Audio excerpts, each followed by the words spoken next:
రక్షకుడైన యేసుక్రీస్తు నామములో మీకు అందరికీ వందనములు, శుభములు. ఓకే. ఆ దైవత్వాన్ని గురించి నేర్చుకుంటూ పోతున్నాం. ఓకే. తండ్రి అయిన దేవుడు, యేసుక్రీస్తు, పరిశుద్ధాత్ముడు. యెహోవా యెహోవా యెహోవా అని చెప్పని సంబోధన. అలాగనే తండ్రి అయిన దేవుడికి ప్రభు అన్నారు, కుమారుని కూడా ప్రభు అన్నారు, పరిశుద్ధాత్ముని కూడా ప్రభు అన్నారు. ప్రభువు అనేటువంటిది వాళ్ళ టైటిల్ కాదు, అది సంబోధించేటువంటిది. నరుడు అని చెప్పని మనం ఇతరులు ఎట్లా అంటామో అలాగనే దేవుడు అన్నారు. దేవుడు యెహోవా అంటే దేవుడనే, ప్రభువు అంటే దేవుడనే. ఆ సంగతిని మనం గత పాఠంలో చూసుకున్నాం. ఈరోజు మనం ఏం చూసుకోబోతున్నామంటే కుమారుడు అనేటువంటి పదం. కుమారుడు అనే పదాన్ని చాలా చోట్ల గ్రంథంలో మనం చూస్తాం. యేసుక్రీస్తుకి వాడబడిన పదము అది. దీన్ని ఈరోజు చాలా మంది సువార్థికులు, ప్రత్యేకించి సువార్థికులు తప్పుగా అర్థం చేసుకుంటున్నారు, తప్పుగా బోధిస్తున్నారు కూడా. అందువల్ల ఈ యొక్క పదానికి మనం విశ్లేషణ చేయవలసినటువంటి ఆవశ్యకత ఏర్పడింది. అలా చెప్పకుండా ఉంటే మా సమస్య ఉండదు. ఓకే. సపోజ్ మారు మనసుని గురించి చెప్పాను అనుకో, మారు మనసు అంటే మనసును మార్చుకోవడం క్లియర్ అయిపోయింది, చెప్తున్నారు కూడా చాలా మంది. అలాగ క్లియర్గా ఉంటే ఇంకేం సమస్య ఉండదు. కుమారుడు అంటే కొంతమంది తప్పు అర్థం చేసుకొని తండ్రికి కుమారుడికి ఉన్నటువంటి, ఈ లోకంలో ఉన్నటువంటి తండ్రి కుమారుడి సంబంధాన్ని పరలోకాలలో తండ్రికి కుమారుడికి అంటగట్టి, అది ఆయన తండ్రి అంటే పెద్దవాడు, కుమారుడు అంటే చిన్నవాడు అనే సంగతిని తీసుకొచ్చి బోధిస్తున్నారు. కాబట్టి ఇప్పుడు కుమారుడు అంటే ఏంటో చెప్పవలసినటువంటి ఆవశ్యకత ఏర్పడింది. కాబట్టి దయతో మీరు కుమారుడు అంటే ఎందుకు చెప్తున్నామని జాగ్రత్తగా గమనించి మీరు అర్థం చేసుకోవాలని చెప్పి మనం చేసుకుంటున్నాం. కుమారుడు అనే పదం ఎలా ఉపయోగించబడింది అని సంగతిని చూస్తాం. ఓకే. సర్వోన్నతిని కుమారుడు అని చెప్పి అంటాడు, దేవుని కుమారుడు అని చెప్పి అంటాడు, మనుష్య కుమారుడు, అబ్రహాము కుమారుడు, దావీదు కుమారుడు అని యేసుక్రీస్తుకి వాడబడి ఉంటుంది. యేసుక్రీస్తే కాదు, ఆదాము కూడా దేవుని కుమారుడు పదం వాడబడింది. ఆదాము కూడా దేవుని కుమారుడు అని చెప్పంటాడు. ఆదాము దేవుని కుమారుడు అంటే మొదటి ఆదాముకి దేవుని కుమారుడు అన్నాడు, కడపటి ఆదాము కూడా దేవుని కుమారుడు అన్నాడు. ఓకే. అంటే ఆ మొదటి ఆదాముకు మాదిరిగానే ఈయన అనుకునే నీవు అర్థం చేసుకుంటే తప్పు అవుతుంది. ఓకే. సర్వోన్నతి కుమారుడు అని చెప్పంటే రాజరకపు కుమారత్వం, రాజుకు ఉన్నటువంటి ఆ రాజరకమం, ఆ సంబంధాన్ని చూపిస్తుంది. దేవుని కుమారుడు అనుకో, దేవునికి ఉన్నటువంటి సంబంధం చూపిస్తుంది. దావీదు కుమారుడు నాకు, దావీదుకు ఉన్నటువంటి సంబంధం, ఆయన గొప్ప బలశాలి, యుద్ధశూరుడు, ధైర్యశాలి, ఆ యొక్క దాన్ని చూపిస్తుంది. ఆయనకున్న స్వభావ లక్షణాన్ని చూపిస్తుంది. అబ్రహాము కుమారుడు, అబ్రహాము విశ్వాసు తండ్రి, అలాగూ ఆయన యొక్క స్వభావ గుణ లక్షణాలను చూపిస్తుంది అబ్రహాము కుమారుడు అంటే. అంతేగాని అబ్రహాం తండ్రి కాదు ఇది. అబ్రహాం పుట్టక ముందుపే ఉన్నాడు యేసుక్రీస్తు. దావీదుకి కుమారుడు అంటే, దావీదు కుమారుడు అంటే దావీదు ఈయనకి తండ్రి కాదు, దావీదుకి ముందే ఉన్నాడు, అబ్రహాంకి ముందే ఉన్నాడు, దావీదుకి ముందే ఉన్నాడు. కాబట్టి ఆ పదాన్ని ఎలా వాడబడింది అనే సంగతిని మనం చూసుకుందాం. ఓకే. ఈ పదము కుమారుడు అనే పదము రెండు సందర్భాలలో వాడబడి ఉంటుంది. ఒకటి సాధారణ భావం, జనరల్ సెన్స్లో వాడబడింది. ఇంకొకటి ప్రత్యేక భావంలో వాడబడి ఉంటుంది. స్పెసిఫిక్ సెన్స్ అన్నది ప్రత్యేక భావం, స్పెసిఫిక్ సెన్స్. సాధారణ భావం జనరల్ సెన్స్. జనరల్ సెన్స్లో ఉపయోగించినప్పుడు అది సందర్భాన్ని బట్టి మనం అర్థం చేసుకోగలం.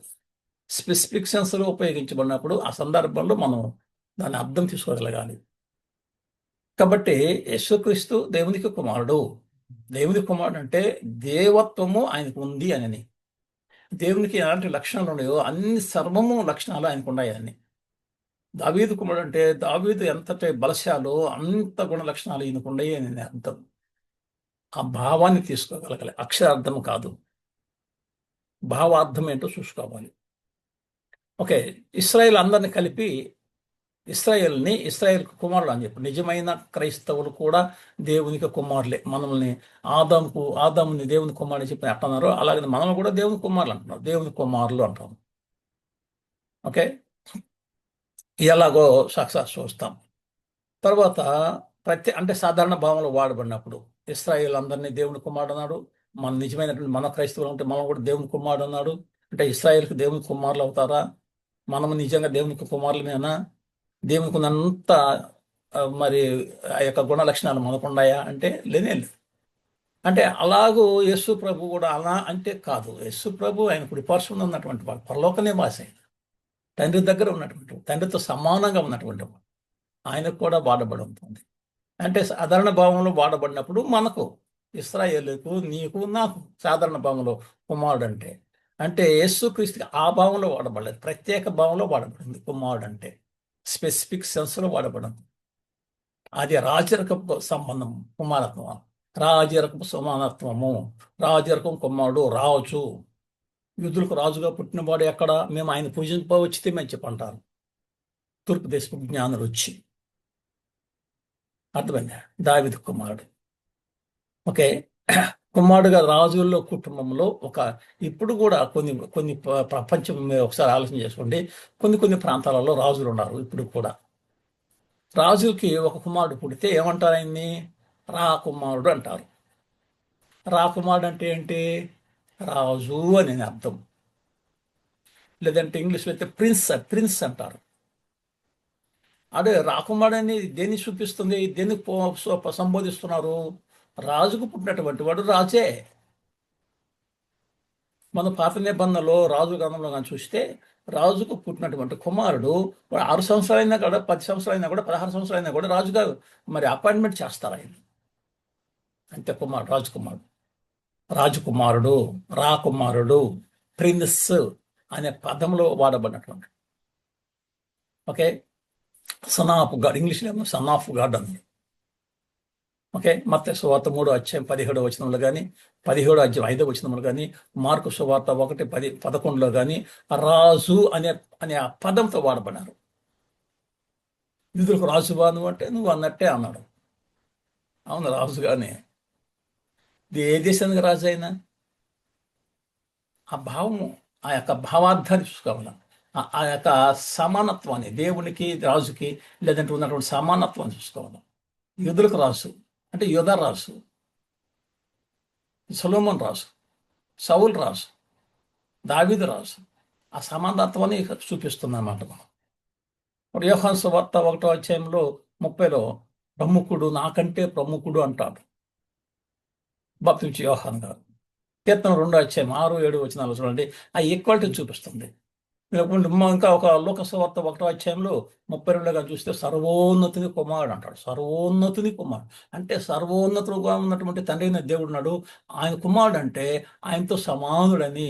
ఆ సర్వోన్నతులైనటువంటి దేవుడికి ఉన్నటువంటి లక్షణాలన్నీ కూడా ఈయన కలిగి ఉన్నాడని అర్థం. సర్వోన్నత కుమారుడు అనబడినట్టు అది రాయల్టీని చూపిస్తుంది, ఔన్నత్యాన్ని చూపిస్తుంది ఆ కుమారుడు పదం. ఓకే. చూద్దాం సాధారణ భావంలో ఎలా వాడబడి ఉంటుందో చూస్తాం. మీకు ఒక ప్రజెంటేషన్ చేస్తాను చూడండి. అది ఒక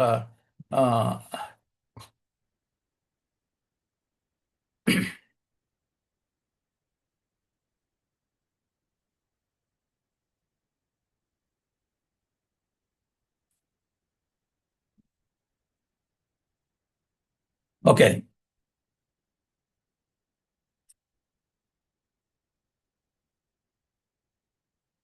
ఇది ఈ టేబుల్ ఒకటేమో సాధారణ భావము, ఒకటేమో ప్రత్యేక భావంతో ఉంటుంది. ఓకే. ఈ తొట్టు సాధారణ భావంలో వాడబడిన పదాలు ఉంటున్నాయి, ఆ తొట్టు అయితే ప్రత్యేక భావంలో వాడబడిన పదాలు ఉంటాయి. ఇది మీకు కనిపిస్తుందో లేదో ఒకసారి చూసుకోండి.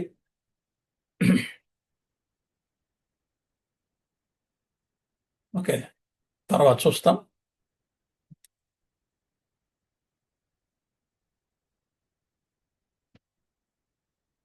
సాధారణ భావంలో వాడబడిన పదము అంటే ఐగుప్తులో ఉన్నటువంటి ఇశ్రాయేల్ అందరిని కలిపి దేవుని కుమారుడు అని చెప్పని పదం వాడబడి ఉంటుంది. దేవుని కుమారుడు అంటే సాధారణ భావంలో వాడబడినటువంటి పదము. ఎలా వాడబడినారో ఆ సంగతి మనం చూడబోతున్నాం. ఓకే. నిర్గమకాండము 4:22-23 నిర్గమకాండము 4:22-23. నన్ను సేవించున్నట్లు నా కుమారుని పోనిమ్మని నీకు ఆజ్ఞాపించుచున్నాను అంటాడు. వాని పంపనొల్లని ఎడల ఇదిగో నేను నీ కుమారుని, నీ జ్యేష్ఠ పుత్రుని చంపినని యెహోవా సెలవిచ్చుచున్నాడని అతనితో చెప్పుమనెను. నా కుమారుని పోనివ్వు, నన్ను సేవించినట్లు నన్ను సేవించినట్లు నా కుమారుని పోనిమ్ము. ఒకవేళ నువ్వు పోనించకపోయినావు అనుకో, నేను నీ కుమారుని చంపేస్తాను, నీ జ్యేష్ఠ కుమారుని చంపేస్తాను అని చెప్పంటాడు. ఐగుప్తులో ఉన్నటువంటి ఆ ఆ స్థితిలో ఫరో దగ్గరకు పోయినప్పుడు దేవుడు చెప్తున్నాడా, యెహోవా చెప్తున్నాడు, ఒకవేళ నా కుమారుని పోనివ్వు, నువ్వు పోనీకపోతే నీ కుమారుడు చనిపోతానని చెప్పి చెప్పమన్నాడు. అంటే ఇప్పుడు నా కుమారుని పోనిమ్ము అంటే అర్థం ఏంటి? నా కుమారుని పోనిమ్ము అంటే, కుమారుడు అంటే ఎవరు ఇప్పుడు ఇక్కడ? నా కుమారుని పోనిమ్ము. ఎందుకు? నన్ను సేవించున్నట్లు, నన్ను ఆరాధించున్నట్లు నా కుమారుని పొనిమ్ము అన్నాడు. అక్కడ కుమారుని అని చెప్పి వాడబడినట్టు పదము సాధారణ భావంలో వాడబడి ఉంటుంది. నా కుమారుడు, నా కుమారుడు అంటే ఐగుప్తులో ఉన్నటువంటి ఇశ్రాయేలు అందరినీ కలిపి. అప్పటికే ఎంతమంది ఉన్నారు? దాదాపు 30 లక్షల మంది ఉన్నారు అక్కడ. వాళ్ళందరినీ కలిపి నా కుమారుడు అని అన్నాడు. ఒక్కడిని పొమ్మన్నాడు, పనియమన్నాడా? నా కుమారుని పని అంటే ఇశ్రాయేలులో ఒక్కడిని పనియమనే అర్థము కాదే. ఇశ్రాయేల్ అందరినీ పంపించమనే. ఇశ్రాయేల్ అందరికీ వాడబడిన పదమే నా కుమారుని అని పదం వాడబడింది పాత నిబంధనలు నిర్గమకాండం. నన్ను సేవించున్నట్లు నా కుమారుని పోనిమ్మని నీకు ఆజ్ఞాపించుచున్నాను. నా కుమారుని పోనిమ్మంటే ఇశ్రాయేల్ జనాంగాన్ని అందరినీ 3 లక్షల మందిని పోనిమ్మని. అంటే 3 లక్షల మందికి కలిపి వాడబడిన పదం ఏంటంటే నా కుమారుని అనే పదము వాడబడి సాధారణ భావంలో జనరల్ సెన్స్లో వాడబడినటువంటి పదము. వాని పంపనల్లో నీడ ఇదిగో నేను నీ కుమారుని, ఇక్కడ కూడా నీ కుమారుడు సాధారణ భావంలో వాడబడినటువంటి పదము. నీ జ్యేష్ఠపుత్రుని సంపద అని చెప్పని యెహోవా సెలవిస్తున్నాడు. ఇక్కడ కుమారుడు అనే పదము ఇశ్రాయేల్ జనాంగానికి అందరినీ కలిపి కుమారుని అని వాడబడినటువంటి పదాన్ని మనం చూస్తున్నాం. సాధారణ భావంలో వాడబడినటువంటి పదము. ఇంకొక పదము కూడా చూస్తాం మలాకీ గ్రంథంలో 2వ అధ్యాయము 10వ వచనం. సాధారణ భావంలోనే ఇది కూడా కుమారుడు అనే పదాన్ని మనం విశ్లేషణ చేస్తున్నాం. కుమారుడు అనే పదాన్ని మనము ఏ భావంతో వాడబడినారో ఆ సంగతి చూస్తాం. మొదట సాధారణ భావంలో వాడబడిన పదాలు చూస్తున్నాం. ఇప్పుడు సాధారణ భావంలో ఇశ్రాయేల్ అందరిని కలిపి వాళ్ళని నా కుమారుని అన్నారు. ఇది సాధారణ భావము. ఇప్పుడు కూడా మలాకీలో 2వ అధ్యాయము 10వ వచనము. మనకందరికీ తండ్రి ఒక్కడే కాడా? మనందరికీ తండ్రి ఒక్కడే కాడా? ఒక్క దేవుడే మనలను సృష్టింపలేదా? ఎలాగుండగా ఒకరి ఎడల ఒకరము ద్రోహం చేయొచ్చు. మన పితరులతో చేయబడిన నిబంధన మనం ఎందుకు తృణీకరించుతున్నాము? మనకు తండ్రి ఒక్కడే కదా, దేవుడు ఒక్కడే కదా, మనల్ని దేవుడు ఒకడే సృష్టించిన కాదా అని చెప్పని అక్కడ వాడబడుతున్నాడు. అంటే తండ్రి అంటే కుమారుడని. మనకందరికీ తండ్రి ఒక్కడే అంటే వీళ్ళందరికీ కలిసి తండ్రి ఒక్కడే అంటే ఏ భావంతో వాడబడి ఉన్నది? ఇక్కడ సాధారణ భావంలో వాడబడింది.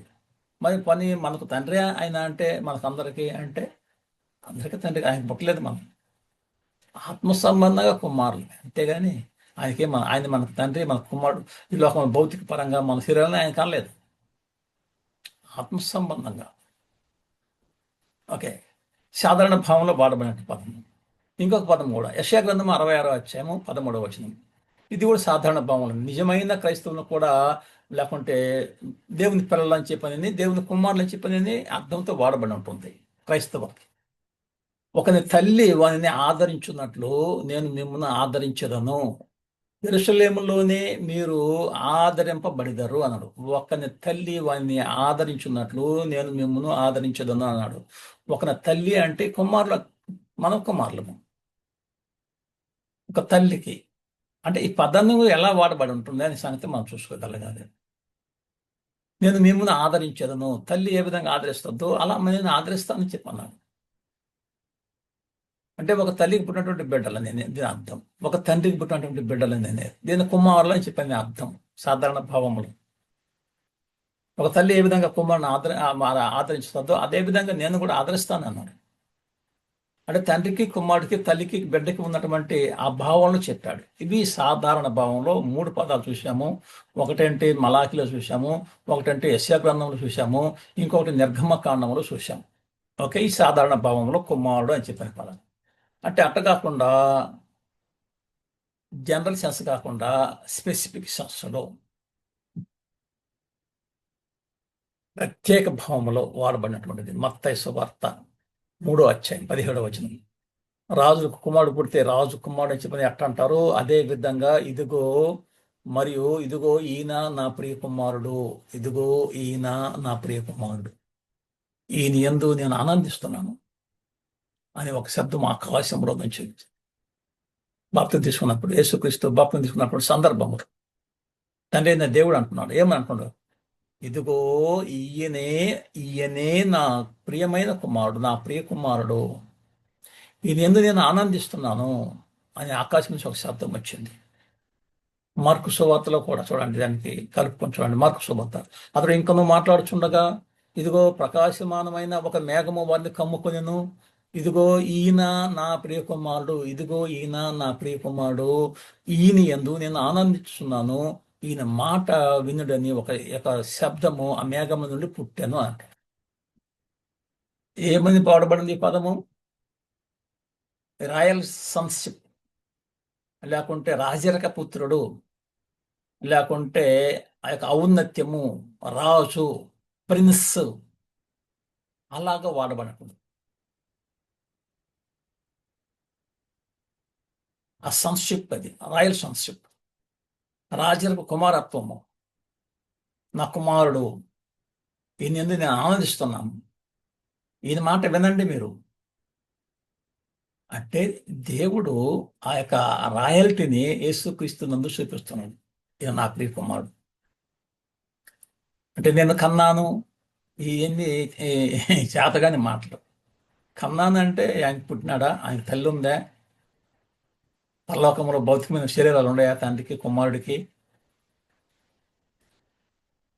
కాబట్టి ఆ రాయల్ సంక్షిప్తో వాడినాడు. ఈ పదం రాజరిక కుమారత్వాన్ని చూపిస్తుంది, ఈయన నా ప్రియమైనటువంటి కుమారుడు అని. ఇంకొక చోట కూడా యోహాను సువార్త 1వ అధ్యాయం 30వ వచనం. రాజు అనేటువంటి పదము ఆ సమీపం, ఆ రాజుకి కుమారుకున్నటువంటి ఆ సమీప బాంధవ్యాన్ని చూపిస్తుంది, సమానత్వాన్ని చూపిస్తుంది. నాకంటే ప్రముఖుడు అని చెప్పి అంటాడు. మరునాడు యోహాను యేసు యొద్దకు రాగా, ఇదిగో లోక పాపమును మోసుకొని పోవు దేవుని గొర్రెపిల్ల అంటాడు. ఇదిగో లోక పాపమును మోసుకొని పోవు దేవుని గొర్రెపిల్ల, నా వెనక ఒకడు వచ్చున్నాడు, ఆయన నాకంటే ప్రముఖుడు. యోహాను అంటాడు, నాకంటే ప్రముఖుడు. ఆ ప్రముఖత్వాన్ని చూపిస్తుంది. కనుక నాకంటే ముందటి వాడాయను, నేను ఎవరిని గూర్చి చెప్పినో ఆయనే ఈయన. నేను ఆయనను ఎరగనైతేనా గాని ఆయన ఇశ్రాయేలులకు ప్రత్యక్షమగుటకు నేను నీళ్లతో బాప్తిసం ఇచ్చిస్తున్నాను అని చెప్పినాడు. నీళ్లలో బాప్తిసం ఇచ్చు వచ్చిందని చెప్పాడు. ఓకే, నీళ్ళలో కానీ నీటితో కానీ. కాబట్టి అక్కడ ఏమన్నాడు, ఏమని పదం ఉపయోగించపాడు, నాకంటే ప్రముఖుడు. ఆ ప్రముఖత్వాన్ని చూపిస్తుంది. నా కుమారుడు అంటే ఆ రాయల్షిప్ చూపిస్తుంది, రాజులకు కుమారత్వాన్ని చూపిస్తుంది, రాజు కుమారుడికి ఉన్నటువంటి సంబంధం చూపిస్తుంది, దేవుడు కుమారుడికి ఉన్నటువంటి సంబంధాన్ని చూపిస్తుంది. రాయల్టీ, ఔన్నత్యము, మహిమ. ఓకే, తర్వాత కీర్తన గ్రంథంలో 2వ అధ్యాయము, ఇది సమస్య. 2వ అధ్యాయం 6-12 దాకా చదువు. ఈక్వాలిటీని గురించి చూపిస్తుంది. అక్కడ ఈక్వాలిటీని గురించి చెప్తుంది, అంతేగాని ఇక నా వేరే విధం కాదు. నేను నా పరిశుద్ధ పర్వతమైన సియోను మీద నా రాజును ఆశీనుగా చేసి ఉన్నాను. కట్టడను నేను వివరించదను. యెహోవా ఇలాగు సెలవిచ్చెను, నీవు నా కుమారుడవు, నేడు నిన్ను కని ఉన్నాను. నేడు నేను నిన్ను కని ఉన్నాను. ఆది నాన్న బర్త్డే కాదు యేసుక్రీస్తుకి. కని ఉన్నానంటే అర్థం ఏంటి? ఓకే, కని ఉన్నాను. నన్ను అడుగుము, జనములను నీకు స్వాస్థ్యముగాను భూమిని దిగంతముల వరకు సొత్తుగాను ఇచ్చెదను. ఇనప దండముతో నీవు వారిని నలుగగొట్టెదవు, కొండను పగలగొట్టినట్టు వారిని మొక్క చెక్కలుగా పగలగొట్టెదవు. కాబట్టి రాజులారా వివేకులయ్యుండుడి, భూపతులారా బోధన నొందుడి, భయభక్తులు కలిగి యెహోవాను సేవించుడి, గడగడ వణుకుచూ సంతోషించుడి. ఆయన కోపము త్వరగా రగులుకును, కుమారుని ముద్దు పెట్టుకునుడి, లేని ఎడల ఆయన కోపించును. అప్పుడు మీరు త్రోవ తప్పి నశించెదరు, ఆయనను ఆశ్రయించే వారు అందరూ ధన్యులు అని చెప్పినారు. నీవు నా కుమారుడు అంటే రాయల్ సన్షిప్ గురించి చెప్తున్నావు. నేను కన్నానంటే నా గర్భం నుంచి నువ్వు పుట్టలేదని, అది తప్పు. కని ఉన్నాను, నేను ఛాలెంజ్లు చేస్తానని చెప్పి అంటే కొంతమంది చేస్తున్నారు మీడియాలో, సోషల్ మీడియాలో. ఆ ఛాలెంజ్లు చాలా వరకు పోతున్నాయి. అది పబ్లిక్లో ఎంత బ్యాడ్ వస్తుందనే సంగతి తెలియటం లేదు. ఛాలెంజ్లు విసురుకుంటున్నారు ఒకరికొకరు ఛాలెంజ్. కని ఉన్నదంటే ఆ అర్థం ఏంటి? ఏ పదము? ఈ పదాన్ని కుమారుడు అంటే పదము ఎక్కడ ఉపయోగించబడాడు? ఆ స్పెసిఫిక్ సెన్స్లో వాడబడిన పదము, ఆ ప్రత్యేక భావంలో వాడబడిన పదము. నువ్వు నా కుమారుడువు, నేను నిన్ను కని ఉన్నాను అంటే నేను గమనించినున్నాను, నీకు ఒక గుర్తింపు ఉంది అంటే అక్కడ ఆయనకి ప్రారంభం కాలేదు, దానికి ముందే ప్రారంభం ఉంటుంది. రాయల్ సంక్షిప్తం గురించి చెప్తున్నాడు అక్కడ. ఆయనకు ఉన్నటువంటి మహోన్నతమైనటువంటి క్వాలిటీని గురించి చెప్తున్నాడు. ప్రిన్స్ ఆ భావంలో వాడబడింది పదము. అంతేగాని ఆయనకి పుట్టడము, ఆయనకి తల్లి ఉండటము, పరలోకములో భౌతికమైన శరీరంలో ఉండటము ఇవి కాదు. ఆ పదాన్ని ఏ విధంగా ఉపయోగించాడు? స్పెసిఫిక్ సంస్థలో వాడబడినటువంటి పదం ఇది. నా కుమారుడు, నేను ఎందుకని ఉన్నాను అనే పదం. ఆయన ముద్దు పెట్టుకోకపోతే ఆయన కోపగించుకుంటాడు. ఆయనకి ఇనప దండంతో ఏలుతాడు, ఆయన కొండను పగలగొడతాడు ఆయన. ఎంత గొప్ప పదాలు వాడబడినాడు. అవివేకులారా వివేకులుగా ఉండండి, భూపతులారా బోధన ఉందండి, భయభక్తులు కలిగి యెహోవాను సేవించండి, గడగడలాడుతూ ఆయన సంతోషించండి. గడగడ వణకమంటున్నాడు. అంతేగాని మీరు ఛాలెంజ్ చేసుకోమని చెప్పి అంటాం లేదు ఆయన. గడగడ వణుకుతూ యెహోవాను సేవించండి. సేవించడంటే ఆరాధించండి. ముద్దు పెట్టుకోవటం ఆరాధన. కుమారుని ముద్దు పెట్టుకోనండి, కుమారుని ఆరాధించండి. ముద్దు పెట్టుకుంటా అంటే ఆరాధించుటని అర్థం. ఓకే.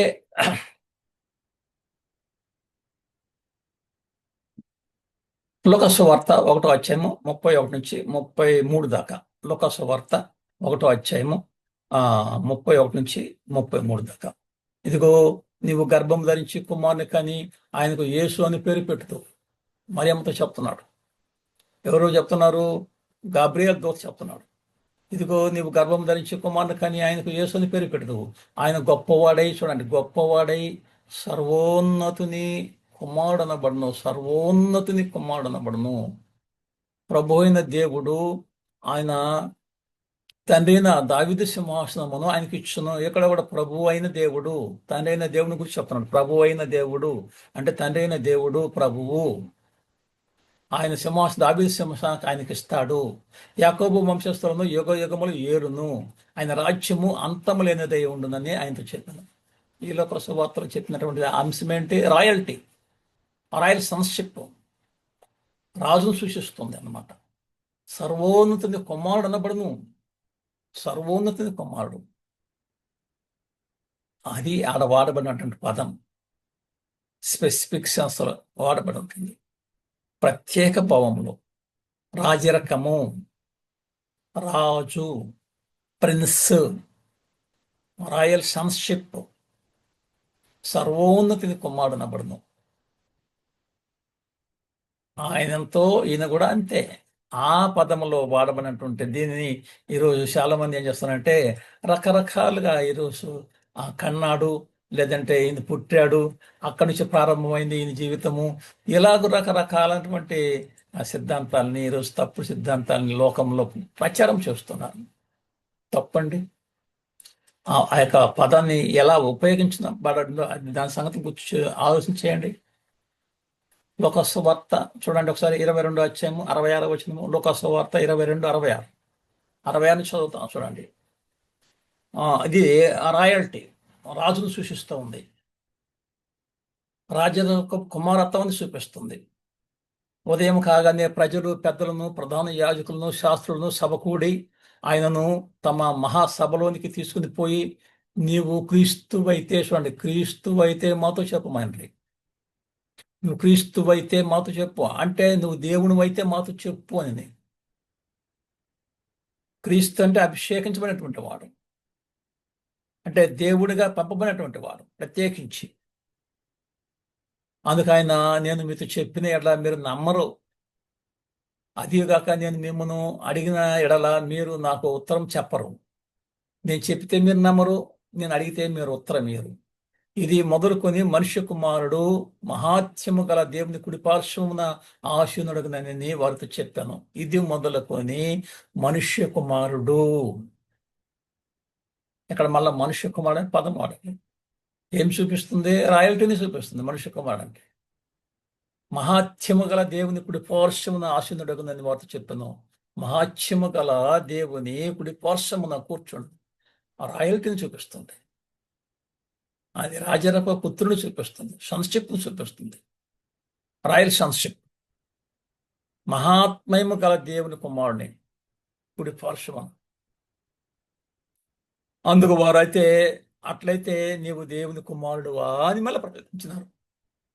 అట్లయితే నువ్వు దేవుని కుమారుడువా అంటే దేవుని కంటే తక్కువ వాడివా అని కాదు ఈ ప్రశ్న. నువ్వు దేవుని కుమారుడు అంటే ఈ దేవునితో సమానమా నువ్వు అని అడిగినారు.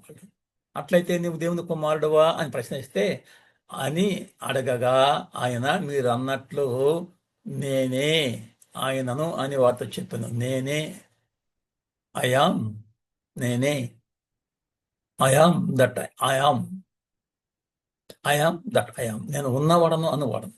ఐయాం, నేనే ఆయనను అని వారితో చెప్పింది. అందుకు వారు మనకిక సాక్షులతో పని ఏమి, మనము అతన్ని నోటి మాట వింటిమే కదా అని చెప్పారు. అప్పుడు పండ్లు పట కొరుక్కొని ఇంకా ఈయనే చెప్పేశాడు కదా దేవునితో సమానుడని. అంటే దేవుని కుమారుడువా నువ్వు, అంటే దేవునితో సమానుడువా అని వాళ్ళు ప్రశ్నిస్తే అవును నేను అని చెప్పినాడు. ఐయామ్ దట్ ఐయామ్ చెప్పినాడు. క్లియర్. అలా వాడబడిన పదం అది దేవుని కుమారుడు అంటే. దేవుని కుమారుడు దేవుడి కంటే తక్కువ వాడని చెప్తే ఇంకా కొట్టేదానికి చంపేదానికి ఏ ఆస్కారం లేదు. అలా చెప్పలేదు ఆయన. వాళ్ళు అసలు నా అడగను కూడా అలా అడగలేదు. నువ్వు దేవుని కంటే తక్కువ వాడివా అని అడగలేదు. నువ్వు దేవుని కుమారుడువా అంటే దేవునితో సమానుడువా అని అడిగినారు. అవును నేను దేవునితో సమానుడని చెప్పినాను ఇక్కడ. అందుకు కొట్టాలనుకున్నారు. నాకు ఇంక సాక్షులతో పని లేదు, డైరెక్ట్గా ఇందుకాడ నుంచే మనకు ఆన్సర్ వచ్చిందని చెప్పాను. లోకస్వార్త 23వ అధ్యాయం 23. ఇది కూడా రాయల్టీని చూపిస్తుంది. అంతటా వారందరూ లేచి ఆయనను పిలాతు వద్దకు తీసుకుని పోయి, ఇతడు మా జనమును తిరగబడి ప్రేరేపించు కైసరకు పన్ను వద్దనియు తానే క్రీస్తుని ఒక రాజునని చెప్పుగా మేము వింటిమని ఆయన మీద నేరము మోపసాగరి. తానే క్రీస్తును అని ఒక రాజును అని చెప్పగా మేము వింటిమని చెప్పినని వాళ్ళ అబద్ధ సాక్ష్యం చెప్పినారు. పిలాతు గవర్నర్ దగ్గరకు పోసేసి ఓకే ఏం చెప్పినారంట? తానే క్రీస్తుని చెప్పినాడు, రాజుని కూడా చెప్పుకున్నాను ఆయన మీద నేరం మోపసాగరి. పిలాతు నీవు యూదులకు రాజువా అని అడిగినాడు. పిలాతు ఏమడిగి యేసు ప్రభువుని నువ్వు యూదులకు రాజువా అని అడిగినాడు. అప్పుడేం చెప్పాడు యేసు ప్రభు? నీవన్నట్టే అన్నాను. నీవన్నట్టే రాజు. రాజు రాజరకం, ఆ రాయల్ సంక్షేపం గురించి చెప్తున్నాడు అంతే. రాజు అంటే ఇది ఇప్పుడు పొంతి పిలాతు గవర్నర్తో ఈక్వల్ కాదు. ఈ లోకంలో రాజు కాదు ఆయన. యూదులకు రాజు అన్నాడు. యూదులకు ఆల్రెడీ రాజు ఈ పొంతి పిలాతు ఉన్నాడు కదా, పరిపాలనలో ఉన్నాడు కదా, ఆయన రాజు. ఇది దేని గురించి చూపిస్తుంది? యూదులకు రాజు అంటే ఆ యొక్క రాయల్ సన్షిప్ గురించి చూపిస్తుంది. తండ్రితో సమానత్వం గురించి చూపిస్తుంది. తండ్రి లాంటి వాడైనా, తండ్రికి వారసుడైనా దేవుడు అనే సంగతిని చూపిస్తుంది. వాళ్ళు అడిగింది అదే, ఈ చెప్పింది కూడా అదే.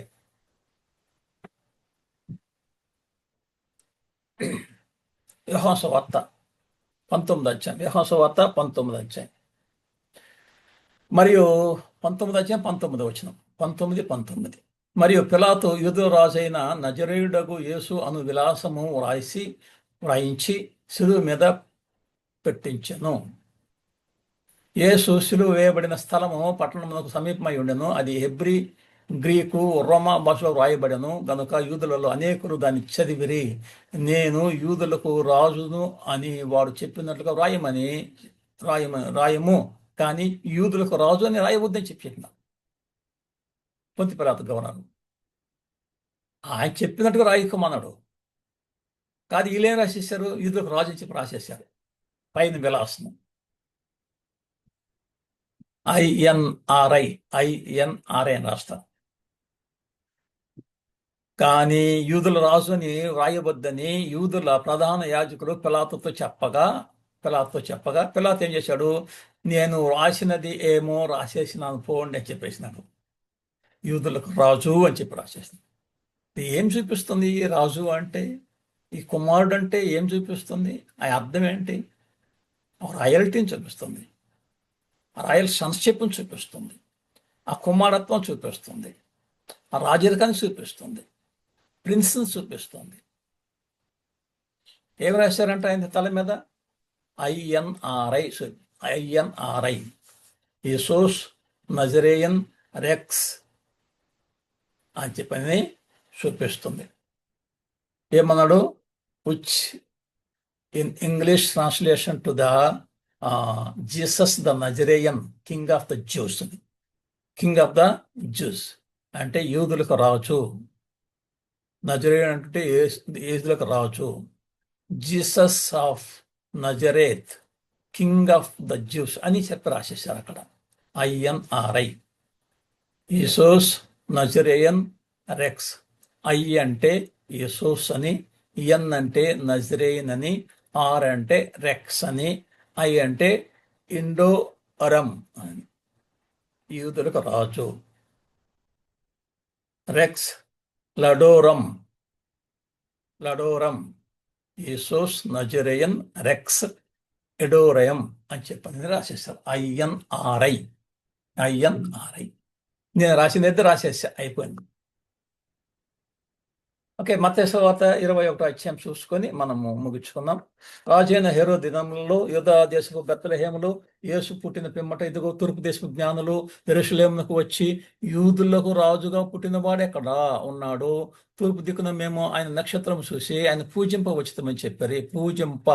యూదులకు రాజు పూజింపవచ్చితమే అంటే ఆరాధించవచ్చుతాము. ఆయన యూదులకు రాజుగా పుట్టినటువంటి వాడు. Now, when Jesus was born in Bethlehem of Judea in the days of Herod the king, behold, there came wise men from the east of Jerusalem, saying, where is he that is born King of the Jews, King of the Jews? For we have seen his star in the east and are come to worship him. అక్కడ పూజింపవచ్చితమని అక్కడ ఇంగ్లీష్లో రాశాడంటే worship him అని అన్నాడు. యూదులకు రాజుగా అంటే అర్థం ఏంటంటే కింగ్ ఆఫ్ ద జ్యూస్, యూదులకు రాజు. ఆ పదాలు అలా వాడబడినాయి, అంతేగాని కుమారుడు అంటే తక్కువ వాడని అర్థం కాదు, తండ్రి అంటే ఎక్కువ వాడని అర్థం కాదు. కుమారుడు అంటే తక్కువ వాడని ఎప్పుడు అనుకోకూడదు. ఆ సమీపాన్ని చూపిస్తుంది, సమీపంగా ఉన్నటువంటి ఆ పదం వాడబడినాడు, అంతకంటే పదం లేదు వాడటానికి. ఓకే, దేవుని చిత్తం అయితే ఇంకొక క్లాసులో కలుసుకుంటే మనము ఆ కుమారుడు అనగా తక్కువ ఎక్కువ అనే సంగతిని చూసుకోబోతున్నాం. కుమారుడు అంటే తక్కువవాడా, తండ్రి అంటే ఎక్కువవాడా అనే సంగతిని దేవుని చిత్తం అయితే ఇంకొక క్లాసులో కలుసుకున్నప్పుడు చూసుకుందాం. అప్పుడు దాకా మీరు చూస్తూ ఉండండి. ఈ దైవత్వాన్ని దాదాపు 17 విభాగాలుగా మనం చూసుకుంటున్నాము. ఇంకా కొన్ని భాగాలు ఉంటున్నాయి, అవన్నీ సీరియల్గా చూడండి. ఏదన్నా మీకు ప్రశ్న ఉంటే నాకు ఫోన్ చేయండి. మ్యాక్సిమం నేను మీకు సమాధానం చెప్పేదానికి ప్రయత్నం చేస్తాను. నాకు తెలిసినంత వరకు, నాకు దేవుడు ఇచ్చినటువంటి జ్ఞానం ఎంతవరకు నాకు దేవుడు పర్మిట్ చేస్తాను అంతవరకు మీకు చెప్పడానికి నేను సిద్ధంగా ఉన్నాను. నేర్చుకుంటూ ఉండండి, ఇతరులకు చక్కగా బోధించండి. తప్పుడు సిద్ధాంతం పోకుండా సత్యాన్ని బోధిస్తాం, సత్యాన్ని పబ్లిక్లో తీసుకొని పోదాం, సర్వ సృష్టికి శుభార్త ప్రకటిస్తాం, దేవుని యొక్క కృపకు పాత్రలం అవుదాం. వందంతా నేను సెలవు తీసుకుంటున్నాను.